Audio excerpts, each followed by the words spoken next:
siyaasiyiintii way hadleen, waxgarabkii aqoonyahankii way hadleen, odayaashii way hadleen, haweenkii iyo qaybahoodii kala duwanaa way hadleen, ururadeedii dowladeed haweenka ka socda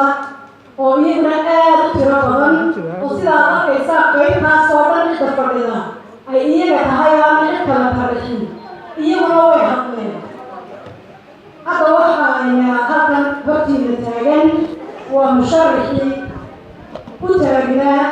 golaha wakiilada ee aad u dabaaldegayseen ee aad soo dhawaynayseen.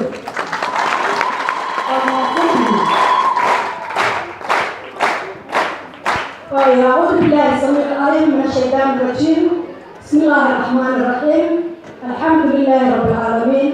والصلاة والسلام على رسول الله صلى الله عليه وسلم. وبعد السلام عليكم ورحمة الله وبركاته. مغنيا يمرورين كنت فرحات آدي أبوي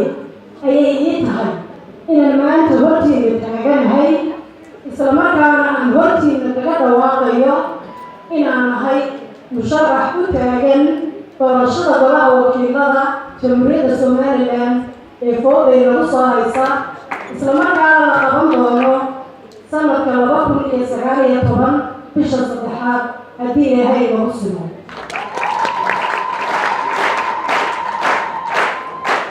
aad baan idinku mahadnaqayaa dhammaantiin sida fiican ee aad u soo ajiibteen yeermadii aan idiin yeeray isla markaana aad farxad iyo soo dhaweyn halkan iga muujiseen.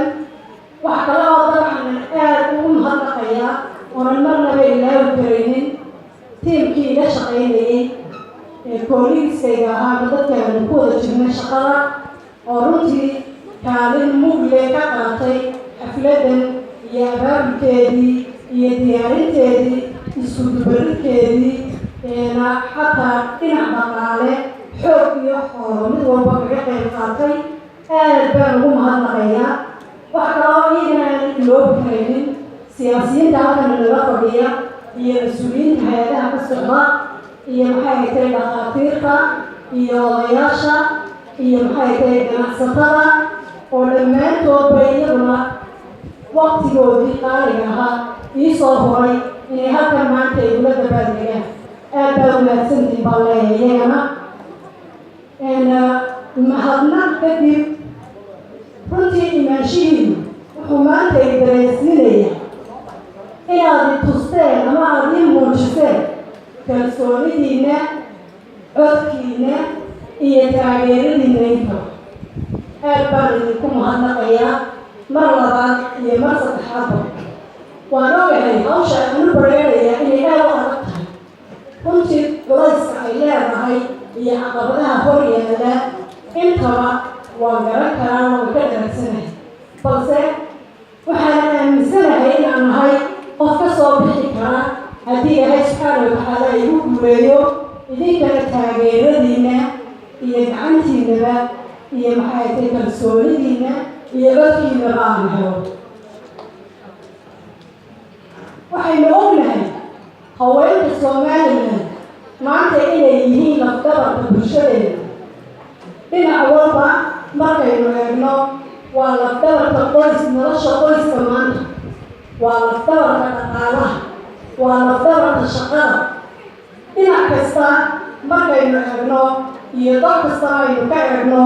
haweenka Somaliland waa hormoodka nolosha bulshada reer Somaliland. mar walba markaynu dhinac walba eegayno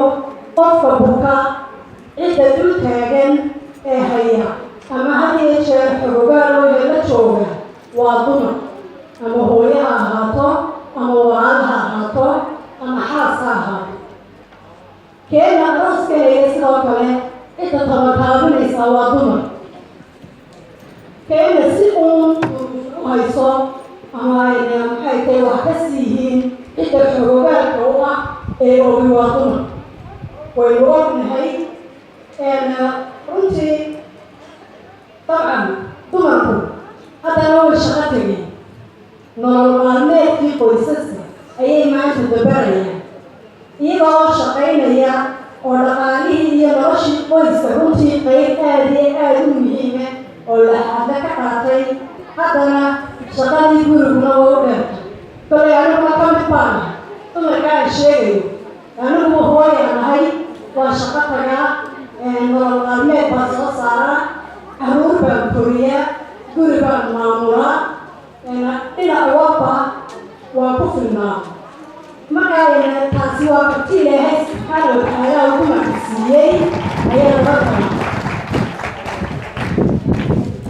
dabcan aniga taas ay hogaaminaysa tay wadano wataa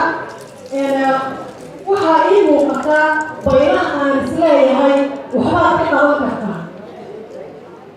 waxaan rajaynayaa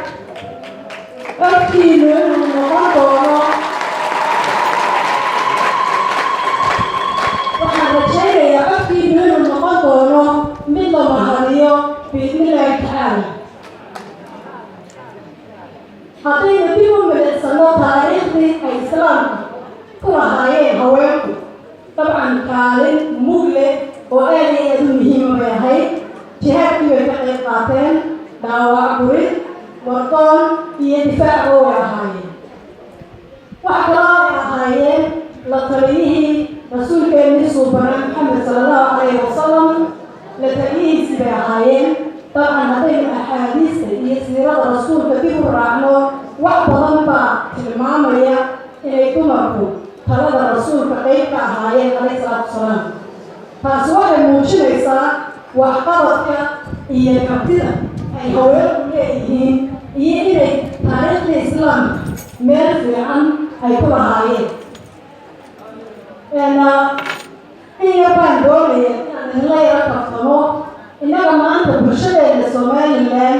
ama waddankeena somalilan waxaan odhan karaa qiimaha intaa leeg haweenku kuma laha sababtoo ah qabiil baa haweenka yaraystay oo yasay oo hoos u dhigay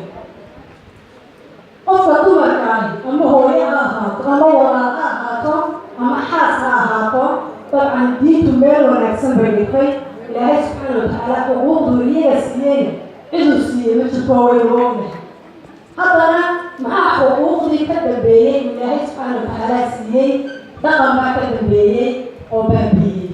dhaqankeenu haddaynu eegno dumarka wax qiimo ah oo badan uma samaynin waxaynu nidhahnaa gabadha reerkay ka dhalatayna uma tirsana ta ay u dhaxday odhan maayo kelmadaa waa necabahaya ta ay carruurteeda ka dhalatayna uma tirsana yani waxaa u tilmaamaa gabadha reer carruurteeda ka soo jeedo waa dhaxdi baa laydhahaa way u dhaxday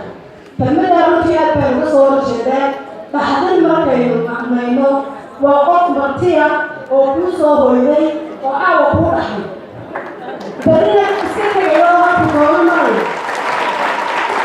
yani sida aan dumarka dhaqankeenu u siinin qiimo fara badan taasaa ku cadaynaysa qofku mar maadaama laygu waa dhaxdin dhaxdintii waxay noqonaysaa inay tahay qof aan halkan rasmiba ku ahayn oo berika maalinteed iska socdaalaysa iska tegaysa reerka kusoo hoyatay iska baxaysa innaga isku tashanaya maadaama aynaan qabiilka u tirsanayn oo gandhaha inu leeyahay aynu ka dhalanay dee reerku waad ka dhalatay laakiin reerbaad u tagtay reerbaad u dhaxday carruur u dhashay reerkaasi xaqu siiya waxaad u baahan tahay kii kalena uu leeyahay dee dhaxdin baa ka toonay ood noo soo hoyatay une xuquuqana uma lihida marka wuxuu adkunaysa reerto reerkii aad ka dhalatay cidda doonto in badan baanu idin dhahay in badan baanu cadceeda idin istaagnay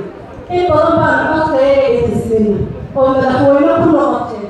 ood baarlamaan ku noqoteen ood golo deegaan ku noqoteen oo meel walba aanu idinla barbar taagnay maanta waa maalinteedii dee idinna codkana siiya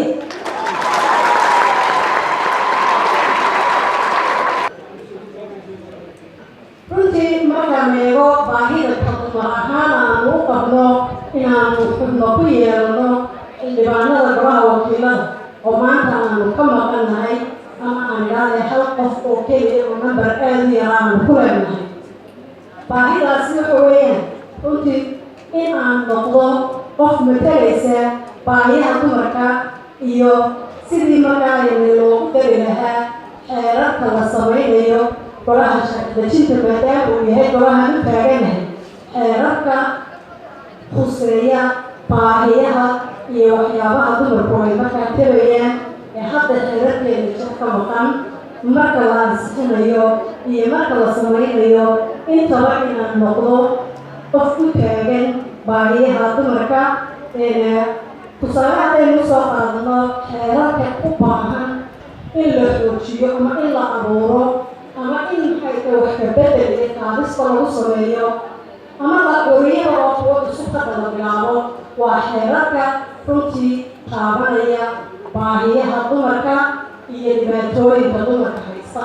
ee loo baahan yahay in laga saaro.